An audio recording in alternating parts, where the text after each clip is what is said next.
নমস্কার বন্ধুরা, আপনারা সবাই কেমন আছেন? আশা করছি ভালোই আছেন। তো দেখুন ফুলের মালাটা কেমনভাবে লক্ষ্মী ঠাকুরের চুলের সাথে জড়িয়ে গেছে। আর বন্ধুরা জানেন তো, আমার মনে হয় মা লক্ষ্মীর এই চুলটা কিন্তু বেশি ভালো না, কেননা একটু টান লাগলেই না চুলগুলো সব উঠে যাচ্ছে। সেই জন্যই বললাম যে এই চুলটা মনে হয় বেশি ভালো না। আর দেখতেই পেয়েছেন কেমন যেন চুলের সাথে মালাটা আটকে রয়েছে।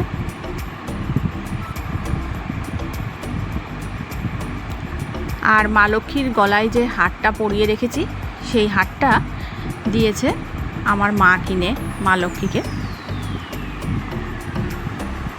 তো হারটা কেমন লাগছে আপনারা দেখে অবশ্যই কমেন্টে আমাকে জানাবেন।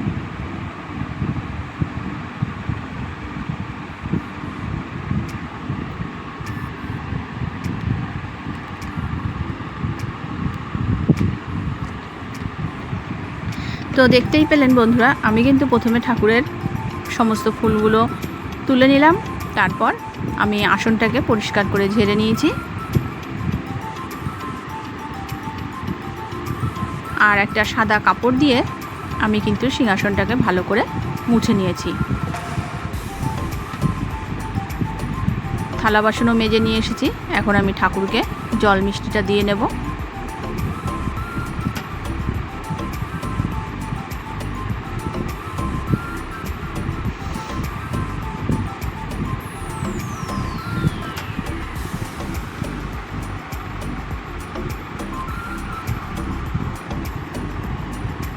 থালা গ্লাসগুলো আমি সাজিয়ে নিয়েছি। এরপর আমি গ্লাসের জল দিয়ে দিচ্ছি, জল সঙ্গে জল দিয়ে দেব।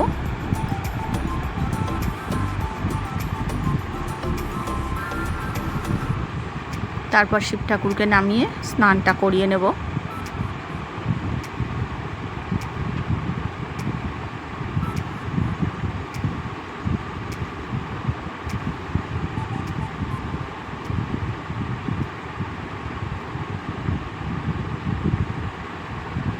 যাই হোক, আমার শিব ঠাকুরকে স্নান করিয়ে নেওয়া হয়ে গেছে।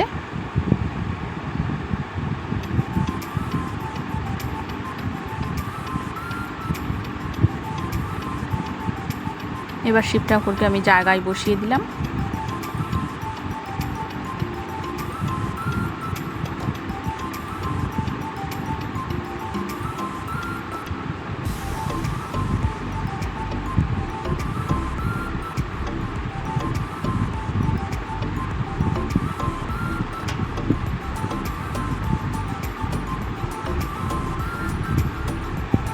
তারপর আমার গুরুদেবের চরণে আমি ফুল দিয়ে দিচ্ছি।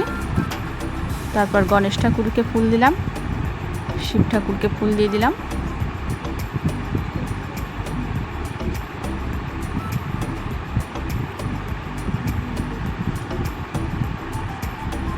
এভাবে সমস্ত ঠাকুরকে আমি ফুলগুলো দিয়ে দেব।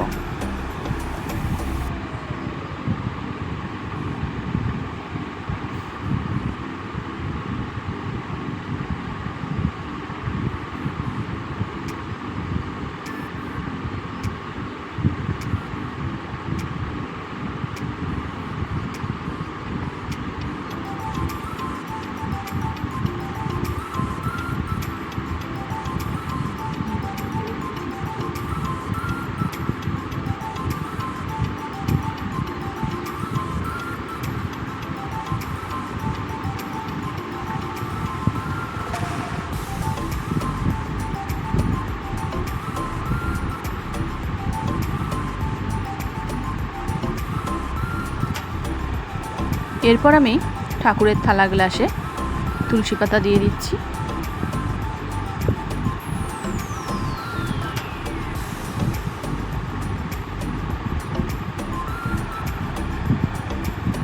আর দেখতেই পাচ্ছেন আমি কিন্তু এখন প্রদীপটা ধরিয়ে নেব।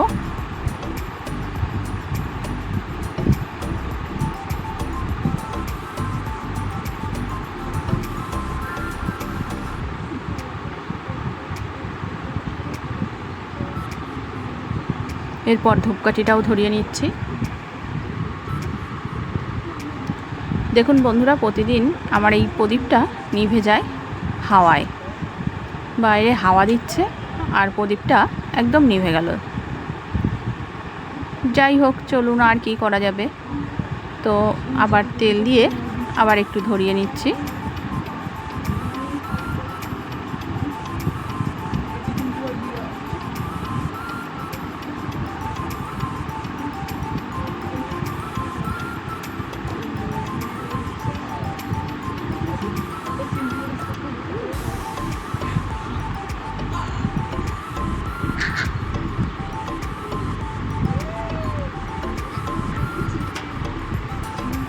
এরপর আমি আরতিটা করে নেব।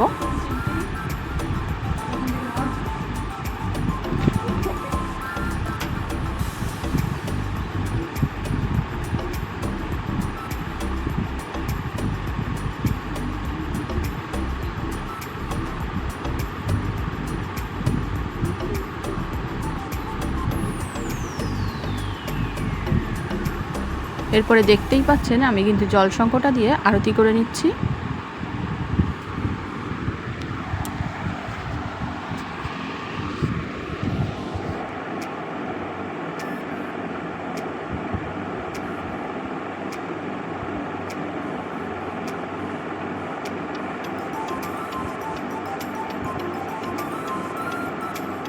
যাই হোক, আমার পুজোটা কিন্তু দেওয়া হয়ে গেল। আর আপনাদের কেমন লাগলো আমাকে জানাবেন। পুজো দিয়ে চলে এসেছি রান্নাঘরে রান্না করতে। আজ একটা জলখাবারের রেসিপি আপনাদের সাথে শেয়ার করব। তো তার জন্য দেখতেই পেলেন আমি কিন্তু প্রথমে গ্রেটারে আলুটাকে গ্রেট করে নিয়েছি। এবার ভালো করে 3-4 বার জল দিয়ে ধুয়ে নেব।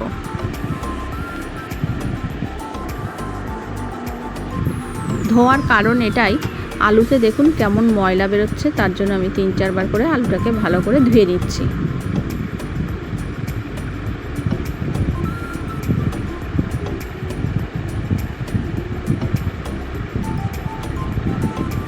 দেখতেই পাচ্ছেন জলের কালারটা কেমন এসছে।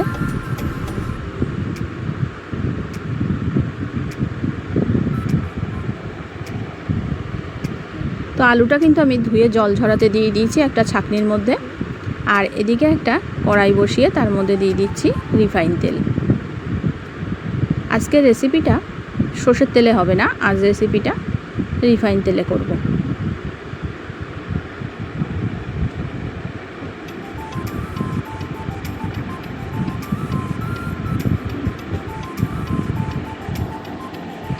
তেলটা কিন্তু গরম হয়ে গেছে।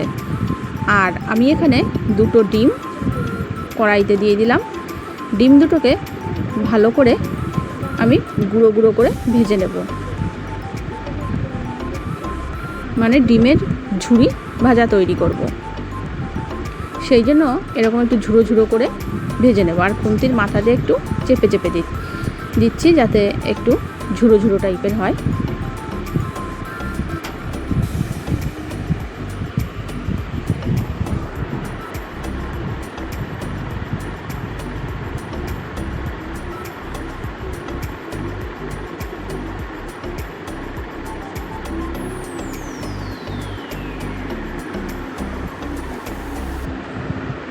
ডিমগুলো কিন্তু আমার মোটামুটি ভাজা হয়ে গেছে। এবার আমি তুলে নেব।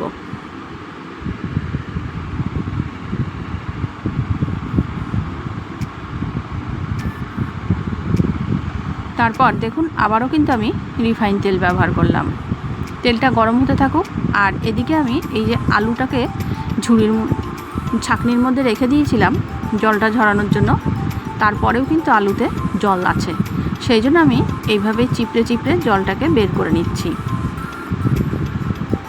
আর তারপর দেখুন তেলটা গরম হয়ে গেছে, আমি তেলের মধ্যে আলুগুলো দিয়ে দিচ্ছি।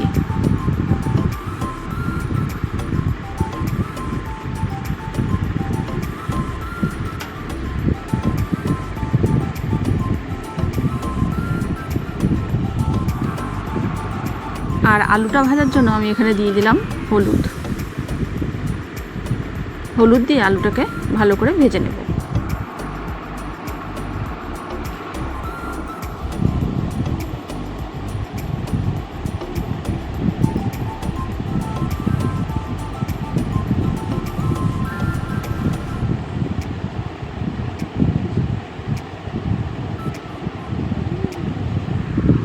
এরপর আমি এর মধ্যে দিয়ে দিয়েছি কুচিয়ে নেওয়া পেঁয়াজ আর দিয়ে দিলাম কুচিয়ে নেওয়া পাকা টমেটো। আর যেহেতু টমেটো দিয়েছি সেই জন্য এখানে কিন্তু একটু লবণ দিয়ে দিলাম, যাতে টমেটোগুলো ভালোভাবে সেদ্ধ হয়ে যায়। আর এদিকে আমি দুটো কাঁচা লঙ্কা নিয়ে নিয়েছি। কাঁচা লঙ্কা দুটোকে কাঁচি দিয়ে আমি ছোট ছোট টুকরো করে কেটে দেব।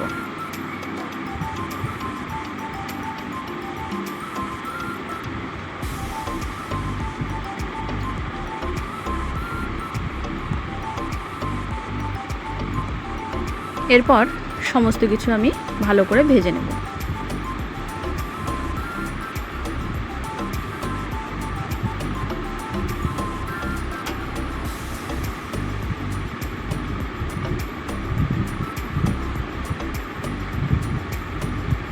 আর এই রেসিপিটা একটু হেলদি, সেই জন্য আমি বেশি তেল ব্যবহার করব না। তো আপনারা চাইলে তেল ব্যবহার করতে পারেন, কোনো অসুবিধা নেই। আমি একটু কম তেলেই রেসিপিটি তৈরি করব। তো আপনারা দেখতে থাকুন আর আমার সাথে থাকুন।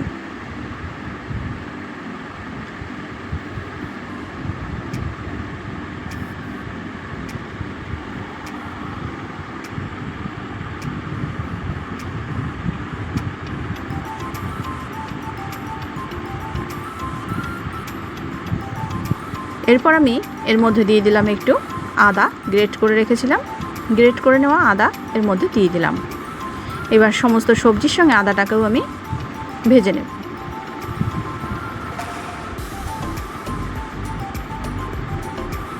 আর দিয়ে দিলাম সামান্য পরিমাণে একটু শুকনো লঙ্কার গুঁড়ো, আর দিয়ে দিচ্ছি গোলমরিচ গুঁড়ো।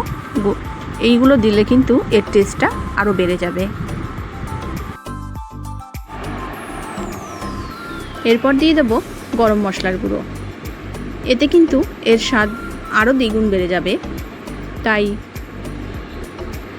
আপনারাও এভাবে বাড়িতে একটু যখন রান্না করবেন তখন কিন্তু একটু গরম মশলা ব্যবহার করবেন, তাহলে সুন্দর একটা গন্ধ বেরোতে শুরু করবে আর স্বাদটাও কিন্তু অনেকটা পরিবর্তন হয়ে যাবে, খেতেও ভালো লাগবে।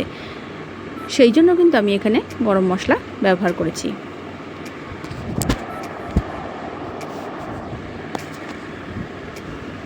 তারপর দেখতেই পাচ্ছেন আমি কিন্তু সমস্ত সবজিগুলোকে আবারও ভেজে নেব ভালো করে।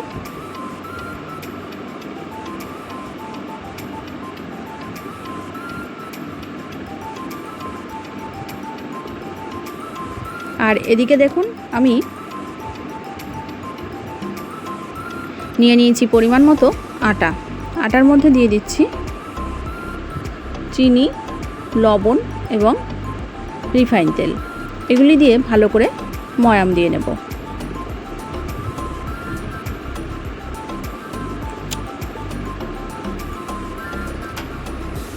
দেখতেই পেলেন আমি কিন্তু ভালো করে ময়াম দিয়ে নিয়েছি। তারপর জল দিয়ে মেখে নেব।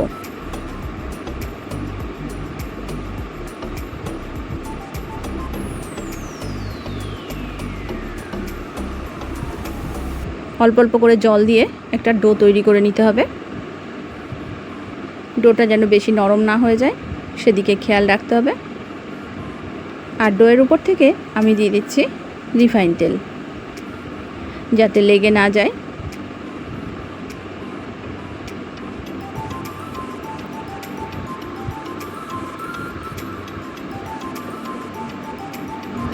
দেখতেই পাচ্ছেন আমি কিন্তু ছোট ছোট করে অনেকগুলো লেচি তৈরি করে নিয়েছি। এরপর আমি সেভাবে মেখে আমি লেচি নিয়ে এভাবে 10 মিনিট করে রেখে দিয়েছিলাম। তারপর দেখুন এখান থেকে আমি ছোট ছোট করে লেচি তৈরি করে নিচ্ছি। বেশি বড় করে বেলবো না, লুচির মতো করে বেলে নেব। বেশি ছোট না, বেশি বড়ও না, এভাবে বেলে নিতে হবে। তারপর যে পুরটা আমি তৈরি করেছিলাম সেই পুরটা এর মধ্যে দিয়ে ওপরে আবারও একটা এরকম লুচির মতো করে বেলে ওপর দিয়ে ঢেকে দিতে হবে। আর আমি যেভাবে মুখ মারছি দেখুন, আপনারাও কিন্তু ঠিক এভাবে পরে মুখটা টাইট করে বন্ধ করে দেবেন, তাহলে আর ভাজতে গেলে খুলবে না। বন্ধুরা খেতে কিন্তু খুব টেস্টি হয়েছিল। আপনারাও বাড়িতে এভাবে একবার বানিয়ে দেখতে পারেন, কারণ অনেক বাচ্চা আছে বাড়িতে কিন্তু সবজি খেতে চায় না। তাই তাদের জন্য টমেটো, পেঁয়াজ এভাবে দিয়ে একবার ডিম দিয়ে বানিয়ে দেখুন, আশা করি অবশ্যই খাবে।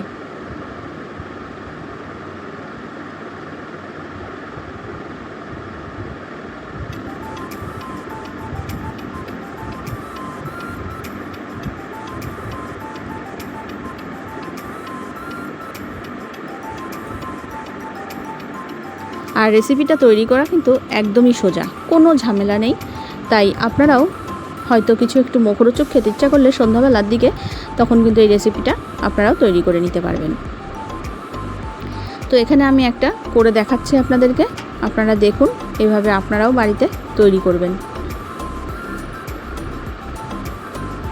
এই সন্ধ্যার জলখাবারটা কিন্তু খুব সুন্দর হয়েছিল বন্ধুরা। আপনারাও বাড়িতে একবার এভাবে তৈরি করে খেয়ে দেখুন কেমন লাগে, তারপর আমাকে অবশ্যই কমেন্টে জানাবেন।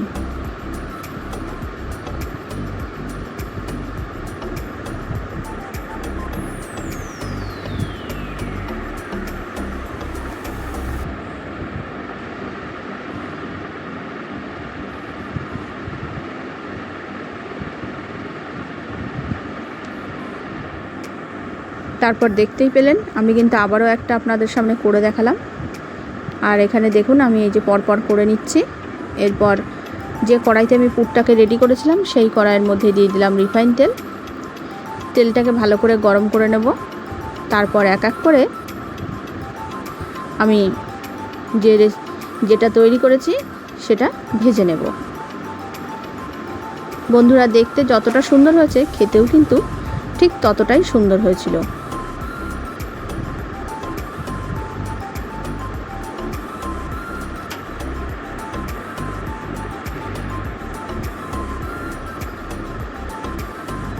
আর খুন্তির মাথা দিয়ে তেলগুলো একটু ওপরের দিকে তুলে দিতে হবে, তাহলে ফুলে উঠবে।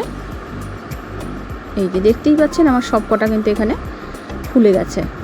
তেলগুলো এরকম খুন্তির মাথা দিয়ে একটু ওপর দিয়ে দিতে হয়, তাহলে ফুলে যাবে। এই যে ঠিক এইভাবে একটু তেলগুলো দিয়ে দিতে হবে।